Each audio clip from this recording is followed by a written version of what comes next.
Hey, it's snare drum day. Click, click, click. Drum. Alright, it's time, y'all. What is this mess? That's the drum pad. You can sit this right on top of your snare drum, and this thing weighs enough. It will actually lay there, and you can actually practice on your snare drum quietly without having really any issues and still get the snare drum sound. Snare drum. The snare drum is absolutely the most important drum that we have to use. The kick drum is fantastic. You gotta have it for the one in the dance. You just do. The snare drum gives us the backbeat of the 2 and the 4, or if you listen to most music, the hand clap, the tambourine, and snare drum are 3 instruments that really mean a lot. Snare drum, tambourine, hand clap. Those are the 3 that really get it done as far as a drummer. You kick drum smacks on the one and lets everybody know where the heartbeat is. The snare drum lets everybody know where the groove is happening. Bass. Snare. Where to hit the drum? You're actually coming straight down just like we spoke about with the pad, and you're bringing this down with your fingers, and at the same time you're whipping the drumstick down. Think of it as a whip. To accelerate just before breaking the sound barrier. If you've ever had a chance to see what a whip does, pull it back with your fingers like this and you hear that pop. Hey, that's the sound barrier being broken. It's the same idea behind the snare drum. Once we pull our fingers back, it hits the drum head. There's a few places to hit the snare drum. The left hand is beyond important as a right-handed drummer. You are a left-handed drummer. You are a left-handed drummer. It works the exact opposite. The 3 places to hit the head are here. Center, which is around this. I'll show you what this is. And Ghost. These are not rim shots. Center. Off center is what I actually call it when I have to play off center. It makes the drum ring, and there's a scoop that happens. It makes the drum sound different in a recording so you can really hear the shell. And the ghost. These are usually played extremely light, about a 1/2 inch to 2 inches at At the most. about 1 inch off the edge. That's the 3 sounds. We hit the drum and we really do bring our fingers down for volume. Rim shots. Rim shot happens when your drumstick and the rim hit at the exact same time, where the tip touches where you want to hit the drum, and the shoulder of the stick, which is where these little Promark puts their band right here. it's where the shoulder really hits the rim.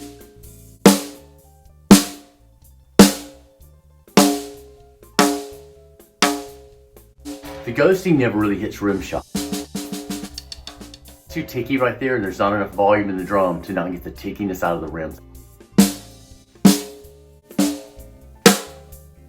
Tuning your drum. This is the drum key. We're gonna play with this later. Not today.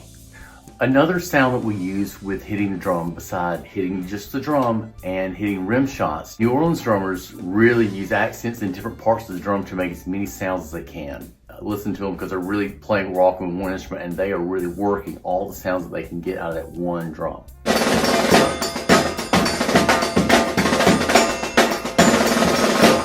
Crossstick. Crossstick is a huge one to use. Ballads, which are slow songs, any kind of Latin things, always kind of use a crossstick either on a timbale or a snare drum to make that sound. Music right now that is Latin has this a lot.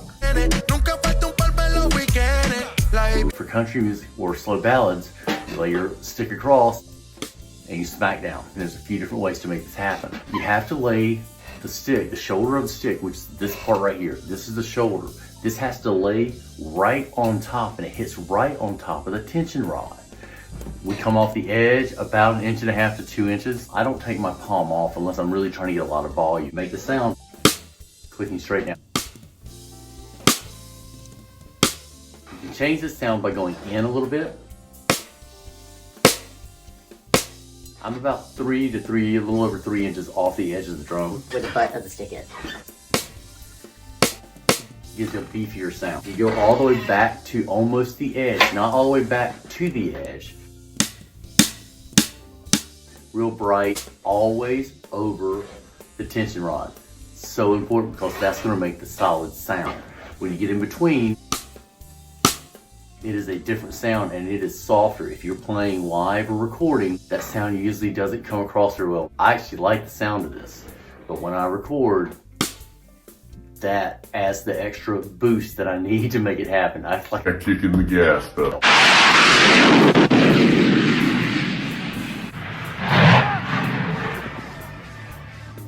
Ow.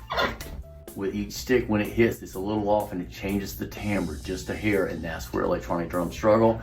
That's where the snare drum really shines, because it has so many unique sounds. There are 3 points that we are making that change the drum with the vibration and the way you hit it. Add the rim shot and it kind of makes it all more even, but you don't get the low fatness out of certain drums. So don't be afraid to not hit rim shots. I had to go back and relearn that myself. Because I had learned for so long, every time I hit a drum, it needs to be with a rim shot, because that's how you sound pro. Recording's different. I want the sound. It's more important to me than showing how well I know how to hit a drum, is I need the right sound more than I need the technique. Rolls. Rolls are done just by pressing the drumstick with your thumb. Remember, your drumstick is kind of going up. It does not lay off the drumstick. It does not hold it like this. It goes up the stick. It can be turned whichever way your grip is, but it still goes up. To do a drum roll, all you do is press your thumb straight into it. You start by doing eighth notes with your hand, right or left. Both. Start pushing your thumb into it, and it's gonna make it buzz. Watch how this works.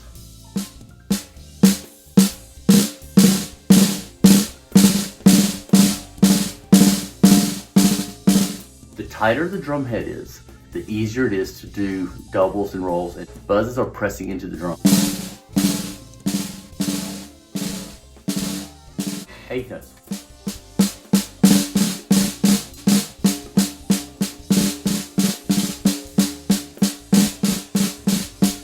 You can really see at the edge of the drum, you can have a lot of buzz with your thumb by just pressing in. You can kind of control it by just how much and how long your thumb presses up and down. Just kind of like a rough is what that's called in the drummers, but it's part of a roll. And you're just pushing your thumb. These are called press rolls because you're pressing into the drum.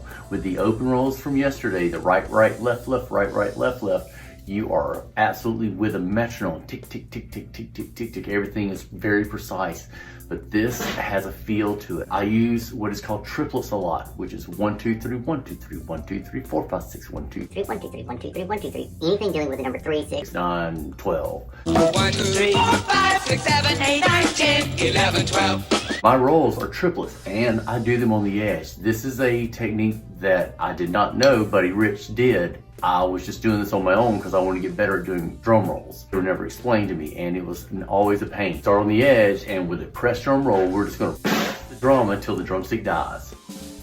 Press the drumstick till the drumstick dies. The slower your roll is, the longer you have to make the buzz. Now we're gonna add them together with 16ths.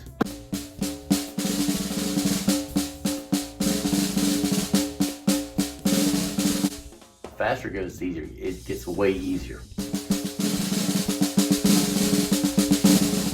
These fingers aren't really doing very much. This is all in my thumbs.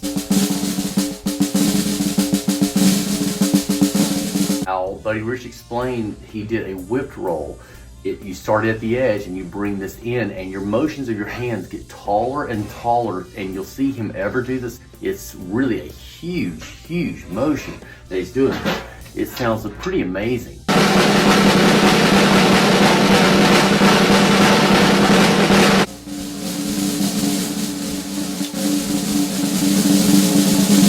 The idea is you take the stick, your first hit is here, your second hit is here in the center.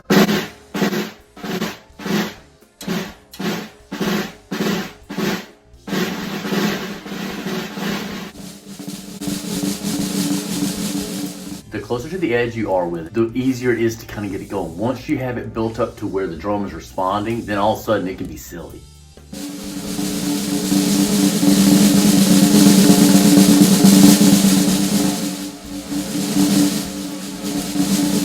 I stopped rolling on the same side of a drum, and I started doing it the Buddy Rich way on each side. It was so much easier because the drum was responding back and forth, so my drumsticks worked together because the vibration pushes the wave of the drum head across and my other stick pushing it back.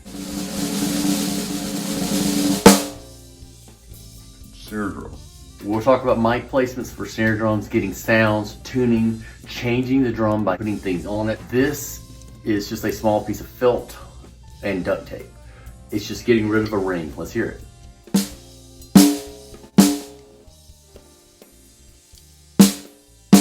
It's so subtle you probably don't even notice it.